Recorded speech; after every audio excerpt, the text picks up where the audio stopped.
saying you'll go study in 5 minutes, not starting to review until the night before the exam. You often fantasize about getting into a prestigious university, finding a high-paying job, but every day you just scroll through short videos on your phone or just lie in bed, getting through the day in a daze. This is because your brain is overloaded. When we face a relatively difficult or complex task, the brain produces a procrastination response, making you think, "I'll do it later." At this point, you can trick your brain to get it to act. Fake it until you make it.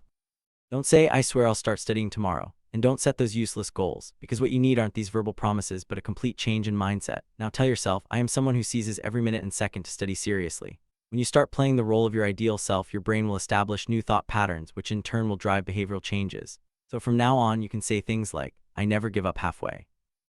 I absolutely do not skip class. I'm the type of person who perseveres to the end no matter what. I am a genius. I can get high scores with just a little studying." As you repeat these positive phrases, your brain will gradually accept these commands, making you more motivated to act. If you always say you are stupid and lazy, then you will truly become that way. The 5-second rule. Once you think of doing something important, like studying or working out, count down from 5 to 1 in your head and then take action immediately. This is the 5-second rule proposed by Mel Robbins. It means interrupting the thought of procrastination by counting down for 5 seconds and forcing your action instinct to start. Don't hesitate, don't overthink, and don't think about waiting a few more minutes. Before your brain has a chance to react, start taking action immediately. At this moment, you only need a simple command. 5, 4, 3, 2, 1. Go. The Zeigarnik effect. This is a psychological phenomenon where people pay extra attention to unfinished tasks. When you start doing something, even if it's only for a minute, your brain will, because the task is incomplete, constantly urge you to go back and finish it. So if you lack the motivation to do something, just force yourself to do it for 5 minutes. Let your brain start focusing on this matter. For example, if you have to write a paper, just open the document and write a few sentences.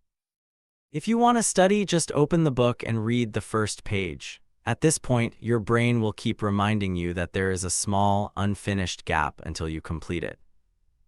Set a minimum effort goal. Everyone has times when they feel lazy and down and just want to lie in bed, scroll on their phone, and eat snacks. This is very normal. There's no need to be harsh on yourself, but the important thing is not to stay stuck in this state. You still have to get up and study, but you don't have to dive in for 10+ hours at once. You just need to set a minimum effort goal. For example, just study for 15-30 minutes first. As long as you are willing to sit at your desk, turn off your phone, open a book or your notes, and do something useful, even if it's just moving the progress forward by 1%. The key is to let yourself start easily. Once you start, your momentum will often come back on its own. Lower the barrier to action. A lot of the time, you don't want to study not because you're lazy, but because you simply don't know where to start. For instance, say you plan to study physics, but as soon as you open the book, the dense formulas make you unsure where to start and your brain just shuts down. At times like this, we need to break down the task and lower the barrier to action. Don't say, "I'm going to study physics," but rather, "I'm going to open the textbook and read the title." Yes, it's that simple. You can start with a very small task.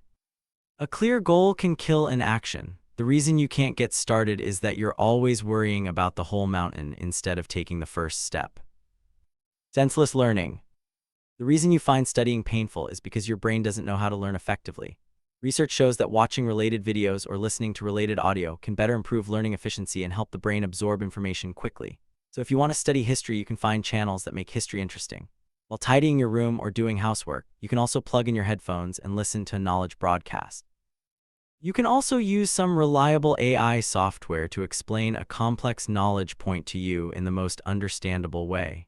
The brain doesn't actually reject knowledge, it just instinctively resists methods that make it feel strenuous.